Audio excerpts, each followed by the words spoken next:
ओम शांति। राजयोगिनी दादी जानकी जी आध्यात्मिक जगते उदित एक अनन्य नक्षत्र। समग्र विश्वे एक असाधारण आध्यात्मिक विप्लव आनार जन्य तिनि छिलेन एक विशेष आत्मा। तिनि प्रजापिता ब्रह्मकुमारीज ईश्वरीय विश्वविद्यालयेर प्राक्तन प्रधान प्रशासिका। 104 बछरेर विशाल आयु सम्पन्न करे दादीजी समग्र विश्वके मातृत्व स्नेहे लालन पालन करेछेन। दादीजिर संस्पर्शे आसा प्रत्येकेई से छोट होक बा बड़, जे कोनो धर्मेर होक बा जे कोनो मतेर अनुसारी होक, दादीजिर मध्य मायेर सत्यिकारेर भालोबासा एवं निस्वार्थ ईश्वरीय स्नेह अनुभव करत। स्वच्छता, सत्यता, सरलता एवं धैर्य एसब बहु दिव्य गुणेर प्रतिमूर्ति छिलेन आमादेर प्रिय दादीजी। समग्र जीवन विश्व कल्याण और सकल आत्मार सेवाय उत्सर्गकारी एक महात्यागी तपस्वी मूर्ति छिलेन दादी जानकीजी। एमन एक विशेष व्यक्तित्वेर अधिकारी दादी जानकीजिर जन्म 1 জানুয়ারি 1916 साले अखंड भारतेर सिंध हायद्राबादे एक आध्यात्मिक भावे समृद्ध परिवारे हयेछिल। शैशवकाल थेकेई दादीजी এই भौतिक आकर्षण और ऐश्वर्य थेके दूरे थाकतेन। दादीजी मात्र 21 बछर बयसेई प्रजापिता ब्रह्मकुमारीज ईश्वरीय विश्वविद्यालयेर संस्पर्शे आसेन।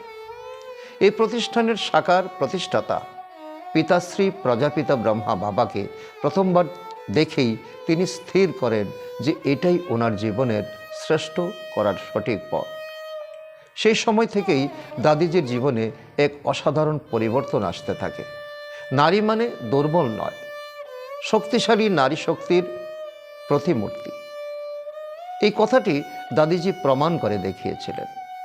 প্রতিষ্ঠানে দাদিজির ভবিষ্যৎ ভূমিকা ব্রহ্মা বাবা আগে থেকে অনুভব করেছিলেন, অনুধাবন করেন, তাকে গুরুত্বপূর্ণ দায়িত্ব দিয়ে শিক্ষিত করেছিলেন।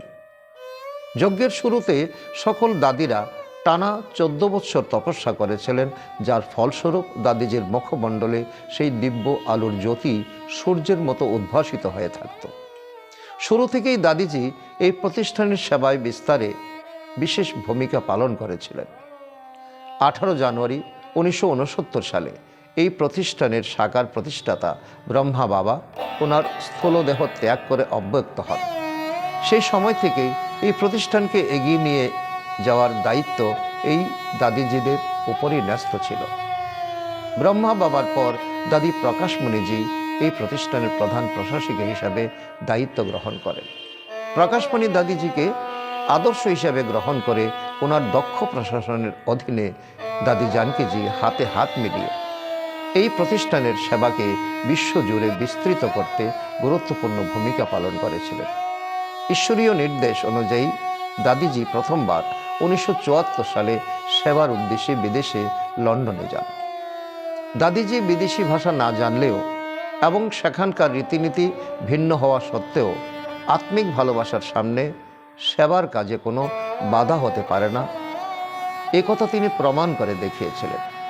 সম্পূর্ণভাবে পাশ্চাত্য জীবনধারায় নিমগ্ন মানুষদের ভারতীয় সংস্কৃতি ও মূল্যবোধ শেখানো একটি অতীব কঠিন কাজ, তবু দাদিজি তা সম্ভব করে দেখিয়েছিলেন।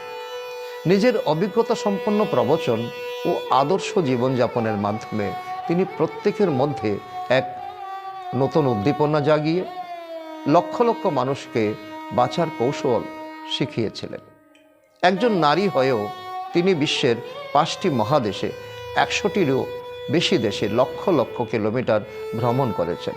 সম্ভবত এত দূর ভ্রমণ করা নারী পৃথিবীতে আর কেউ নেই। দাদিজি শুধু আধ্যাত্মিক প্রবচনই দিতেন না, বরং বিজ্ঞান ও আধ্যাত্মিকতার সমন্বয়ের মাধ্যমে অনেককে অনুপ্রাণিত করতেন। দাদিজি ওনার শক্তিশালী সাইলেন্স স্থিতির মাধ্যমে বিজ্ঞানীদের সহ সকলকে বিস্মিত করতেন। নিরন্তর যোগ সাধনা ও তপবলের দ্বারা তিনি নিজের বুদ্ধিকে এতটাই শক্তিশালী করেছিলেন, যার ফলস্বরূপ 1978 সালে আমেরিকার টেক্সাস বিশ্ববিদ্যালয়ের ল্যাবরেটরিতে দাদিজির মনের তরঙ্গের পরীক্ষা করা হয়েছিল। ওনাকে the most stable mind in the world অর্থাৎ বিশ্বের সবচেয়ে স্থির মনের অধিকারী নারী হিসাবে উপাধি দিয়ে সম্মানিত করা হয়। তখন থেকে দাদিজির প্রতিভা ও আধ্যাত্মিক শক্তি সমগ্র বিশ্বে ছড়িয়ে পড়তে শুরু করে। দাদিজির সেবাকে সম্মান জানিয়ে শুধু লন্ডনের জনগণই নয়, বরং সেখানকার ব্রিটিশ সরকার ও কর্মকর্তারাও ওনাকে পূর্ণ সহযোগিতা করেছিলেন। 1991 সালে লন্ডন শহরের মাঝখানে গ্লোবাল কোঅপারেশন হাউস নামে একটি বিশাল ভবনের নির্মাণ করা হয়। সেখান থেকেই বিদেশি সেবার নিমিত্ত হয়ে পরবর্তীতে আরও বহু দেশে প্রতিষ্ঠানের শাখা খুলতে শুরু করে। বর্তমান সময়ে বিশ্বের 145টি দেশে ব্রহ্মাকুমারীদের সেবা কেন্দ্র প্রতিষ্ঠিত হয়েছে। এইসবই দাদি জানকীজির করা সেবার ফল। পেছনে তো শিব বাবা আছেনই। ভারত দেশ সমগ্র বিশ্বের জন্য এক বিশ্বগুরু। এটি আধ্যাত্মিকতার জন্মভূমি এবং স্বয়ং ভগবানের অবতরণের পবিত্র ভূমি। এই বার্তাটি সারা বিশ্বে পৌঁছে দেওয়াই ছিল দাদি জানকীজির প্রধান জীবনের লক্ষ্য।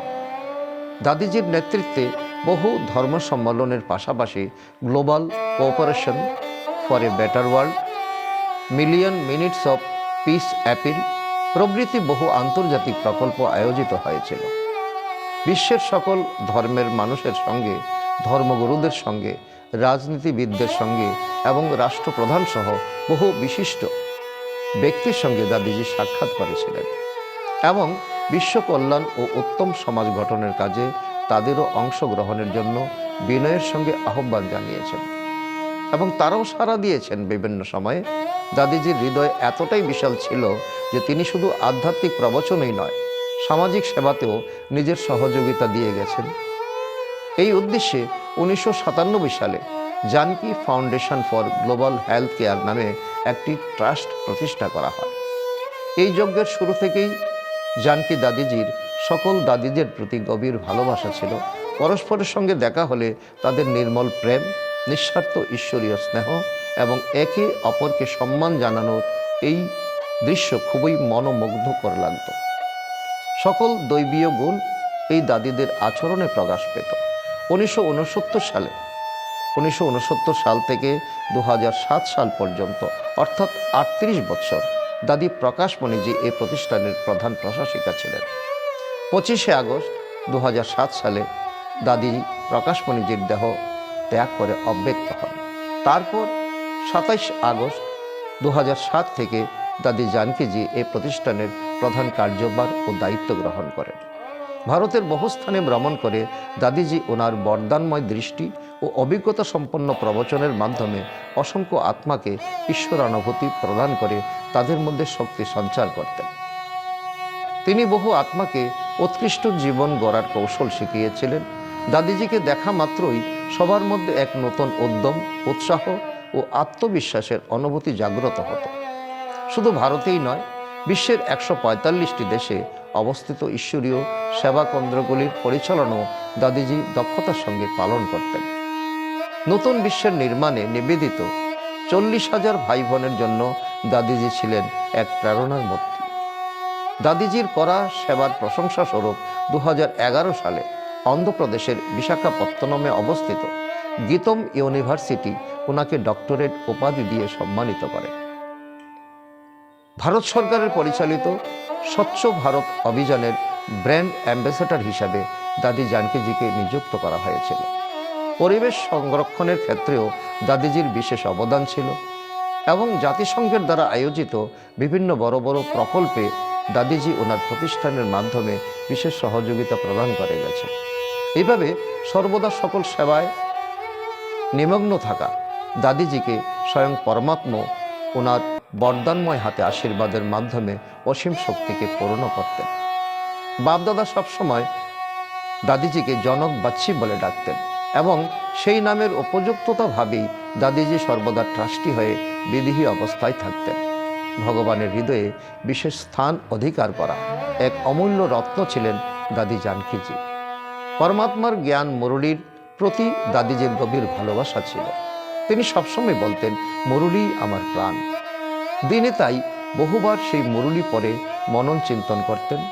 চিন্তা মননের মাধ্যমে জ্ঞানের গভীর রহস্যগুলোকে দাদিজি স্পষ্টভাবে ব্যাখ্যা করতেন, সকলকে অনুপ্রেরণা দিতেন। এই দক্ষতা দাদিজি পরমাত্মার কাছ থেকে এক বরদান হিসাবে লাভ করেছিলেন।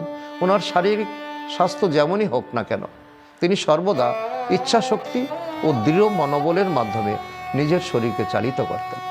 দাদিজি প্রায়ই এই কথা স্মরণ করিয়ে দিতেন যে ওষুধের থেকেও বেশি পরমাত্মা এবং আপনাদের সবার আশীর্বাদই আমাকে চালিত করছে।